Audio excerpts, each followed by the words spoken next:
हातभर जमीन उकरण्याची ताकद ज्या बैलाच्या अंगात आहे ना, एका दाव्याला रात्रंदिवस आपल्या खोट्याला बांधून राहतो, हिसका मारला तर खोटा बाहेर काढेल इतकी ताकद आहे त्याच्या अंगात.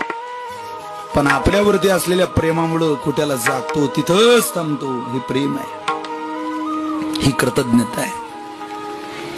सोडा जरा. 15 दिवस एखाद्या बैलाला चारा खाऊ घाला. मी शेतकऱ्याचा पोरगा आहे, गाई म्हशी वागवणारा पोरगा आहे. 15 दिवस चारा घाला एखाद्याला, बैल असू द्या, गाय असू द्या, म्हैस असू द्या, 16व्या दिवशी मालकाकडे ओढूनच पाहते, गेट वाजलं तरी. इतकं प्रेम आहे महाराज त्याच. काय जागत होते चारा घालणाऱ्याची.